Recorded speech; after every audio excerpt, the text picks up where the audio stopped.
Something's going on. I hate landscaping. Me too. Yeah, me too. And I wish everybody stayed on task all the time so I would never have to use it or look at it and get disappointed.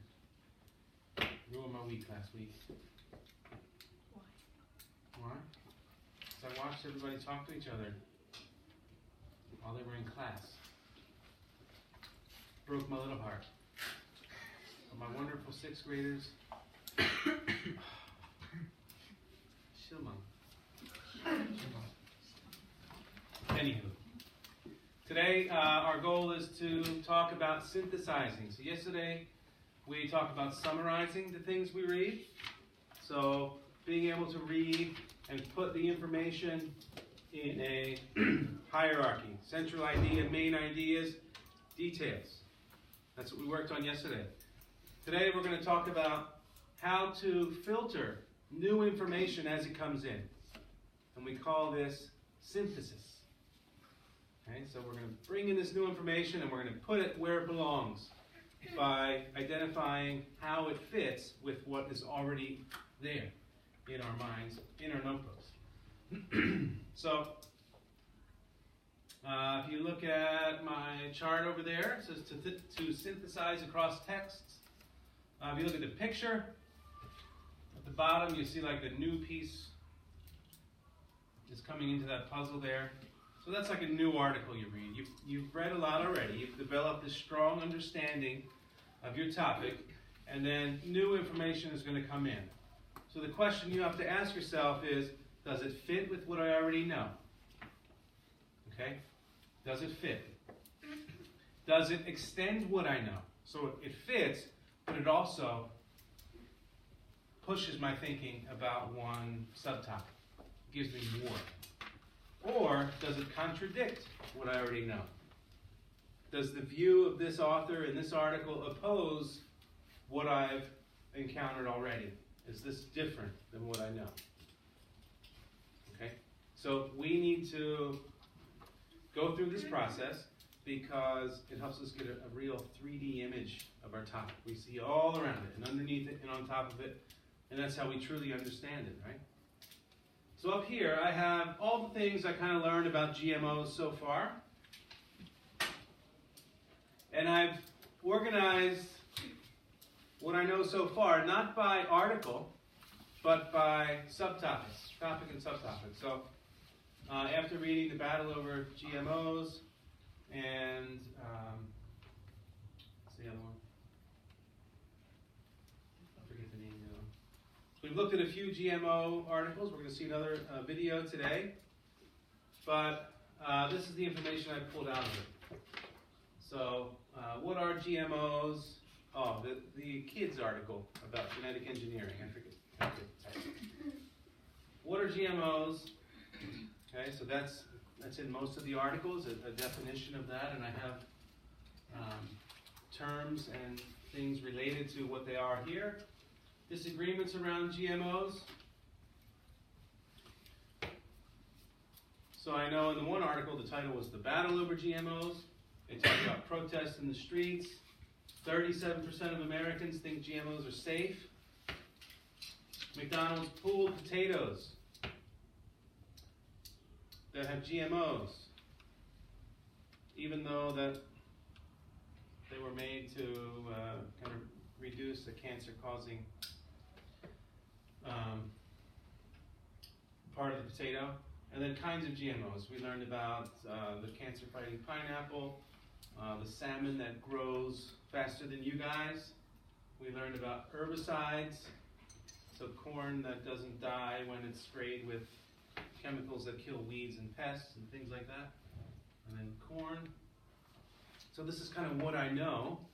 And now I'm going to watch together as the GMO research group. We're going to watch something new, and we're going to go through the process of filtering the information and adding it where it is appropriate.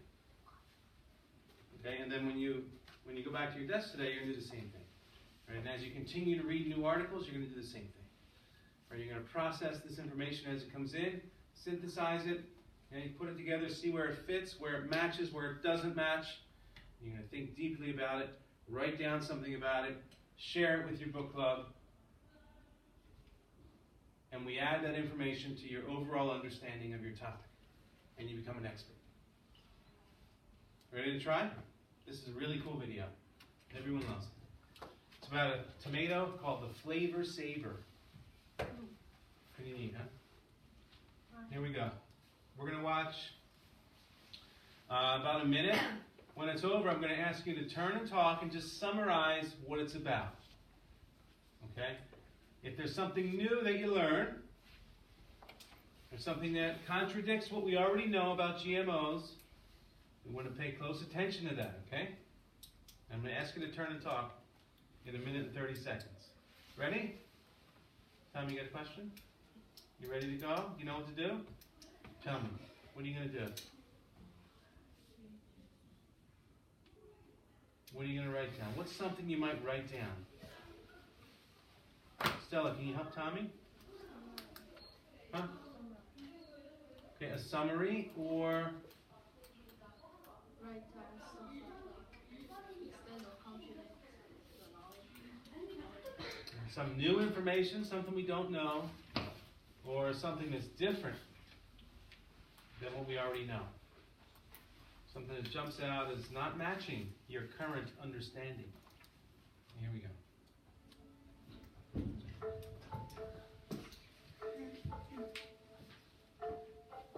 In the 1980s, a group of biotech scientists from Davis, California, set out to transform a core American industry. The U.S. market for fresh tomatoes was like $4 billion plus. It was a big market, and it was one where everybody was dissatisfied with the product. The bulk of tomatoes don't taste that good because they're picked green and they're induced to ripen artificially. So if you could alter the process by which a tomato softens while it's ripening on the vine and keep it firm enough so that it could survive trucking to market, you'd have a big fresh market tomato business. Calgene was at the forefront of a movement to genetically engineer plants that held great promise for the agricultural industry. We were all very excited. You know, maybe we can have some broad benefit to agriculture by developing a new tool. We had our hands on a gene that was involved in the softening process. When we and others invented the technology for turning a gene off, it became clear that what we should do was turn off the gene that makes a tomato get squishy. So the result is that we have a tomato that was picked 30 days ago, that has not been refrigerated, and is as perfect as the day it was picked when compared to a normal tomato that's been sitting around and doesn't look too good. Amazing. Isn't that cool? Turn and talk.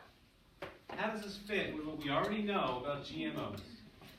I think it's about how GMO is profit to everyone, like such as for that example, it's giving us fresh fruits and vegetables to give to humans, and what GMOs use for that is to make a tomato more grow faster and grow more healthier and grow more that insects can eat like that.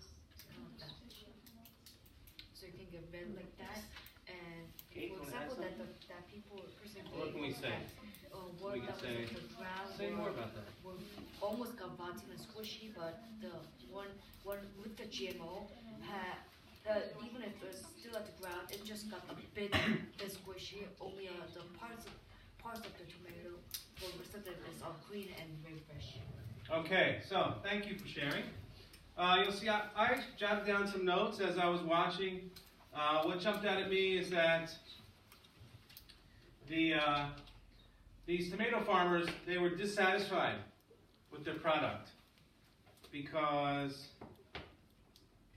by the time it got to the store shelves, it was already soft and mushy. And in a few days, it's rotten. Right? So that means, they can't ship their product far. It has to go, the time from picking it to putting it on the store shelves has to be monitored, and they have to ripen it artificially. right? It doesn't get ripe naturally on the vine. And then this company invented a way to turn off the gene that causes the tomato to get soft and mushy. All right? Amazing. So, is there anything in there that adds to, fits with what we already know? Anything?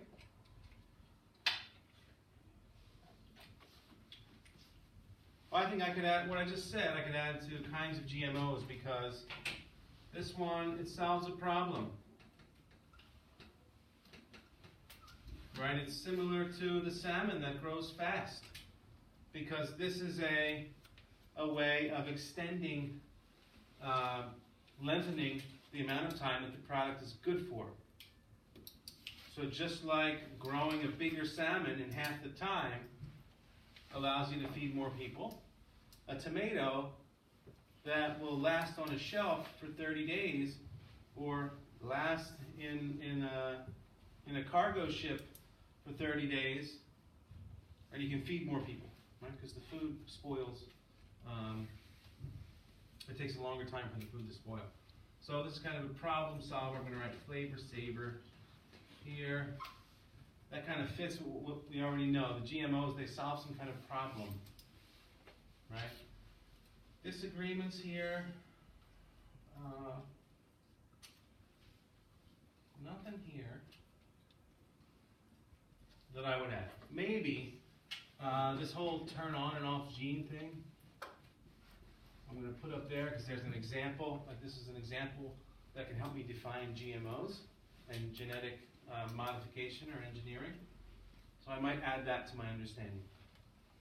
Okay, so far nothing contradicts what I know so far. So we're going to keep going. I want you to do the same thing. You're thinking about what's this new information and how does it fit with what I already know.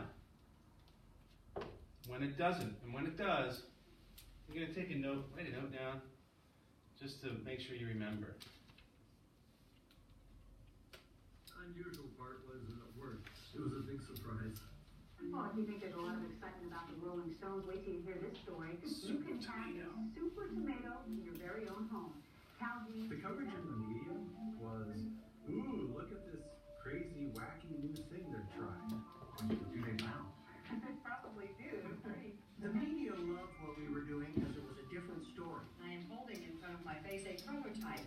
This is a tomato. It's like a cute little fruit, how benign, you know. So it was exciting times. Nobody knew the rules. Nobody knew what the regulatory process was. We will ensure that biotech products will receive the same oversight as other products, instead of being hampered by unnecessary regulation. We didn't have to go to the FDA to get this thing approved, but I said, if we don't, we're just not going to get the public acceptance we want on this. I mean, our strategy was one of total transparency. We asked questions about the technology from day one, and I didn't have any concerns about it. The change in the composition of the food produced through one of these new techniques is insignificant, or there's no change at all. But manipulation of nature troubles some. We were concerned that there might be unknown risks associated with these new genetic manipulations. They are underestimating the risks of the technology. We thought this was an important national debate. It may be benign, but it may turn out to be toxic. Our position is better safe than sorry. The opponents of GMOs were a vocal few, but they had little impact on the public's response when the Flavor Saver tomato was brought to market in May of 1994. Last week, the FDA gave its long-awaited seal of approval to this country's first genetically engineered food. It's a tomato called Flavor Saver. These are the new calcium? Yes, they are. Hey. Isn't that wonderful? People loved it, and we sold every tomato that we ever got to market for at least 2 times the going price of other tomatoes. So the fact that it's genetically engineered doesn't bother you? Oh, not a bit. Calgene's product was well received by the public, and I think that was largely due to having been so transparent about the process. Are they clearly labeled? Yes, they are. It was labeled the cellophane wrapper on the tomato. It had point of purchase brochures explaining how the tomato was genetically engineered and had a 1-800 number on it. Interesting. So, turn and talk. Should be some stuff going on in your head now.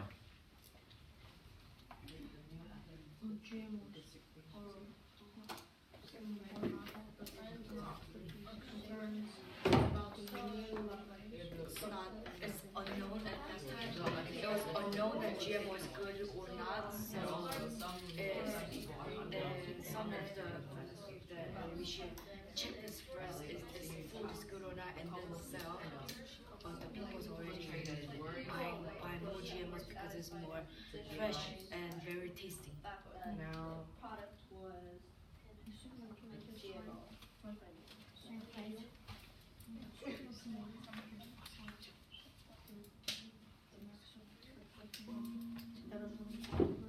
All right, guys, you're a bit quiet. I'm a bit concerned because a lot of things jumped out at me as I watched this. Right, the big thing was people loving the tomatoes. Right, look here. What I know so far is that people are protesting in the streets about GMOs. Right, hell no GMO. Right, 400 cities around the world, people are protesting about GMOs. 37% of Americans think they're safe. Right? 37%. Very small number. Right? That's 3 people plus a couple arms and legs out of 10. Right? Not a big number. McDonald's pulled their potatoes. So McDonald's says, we don't use GMO potatoes because they're afraid that people won't buy their food. Their fries. That's if bad. they use, McDonald's just take the potato away. yeah, so, wait a minute. That's where we are right now. I think in this battle over GMOs, 2016 article. But in 1994, when the first genetically modified food went to market, everybody bought it. They sold out. Every tomato that was grown was sold. All of them. People know. Even though it was twice the price. Twice the price. 2 times the price. Right, you heard the guy there. Did that jump out at you? All right, so up here I might write 1994 flavor saver sells out. Right? They sell out, all gone. So in my head I'm wondering why would that sell out? And then this happens today. What's going on? Because like at that time people didn't know much about like GMO, so maybe they didn't think of the danger. Like that. Okay, good. So maybe something has happened between now and then. We've learned something about GMOs. Could be. Another word that jumped out at me was transparency. I see this label up here. It says, we spend a lot of care and effort to give you delicious tomatoes with summertime taste all year. After tasting McGregor's tomatoes, we know you'll think it's all worth it. For more information about McGregor's tomatoes grown from Flavor Saver seeds, call 1-800-34-TOMATO or write us at, here's our address, right? This is from 1993. Now, when you eat food today, does it have a label that tells you whether or not it's produced from GMOs? No. No? Is it big enough for you to see? No. And so I'm thinking maybe labeling is also involved in this topic. So maybe labeling becomes another subtopic. Maybe labeling is a big part of the disagreements about GMOs. I've got an idea that it's going to be important. Yes? No. So, what I tried to show you today is that when we take in new information, we process it, we synthesize it by matching it up to what we already know. Okay? And it grows our understanding of the topic. Now, one thing that's different today is that I've organized my information here by topic and subtopic, not by article. Right? So this is something that you and your groups should be doing. Okay, so you're keeping track of the articles you read and summarizing articles and the information. But what you learn through those articles should contribute to something like this, like a boxes and bullets or a larger mind map that has all of the information you collect. All right?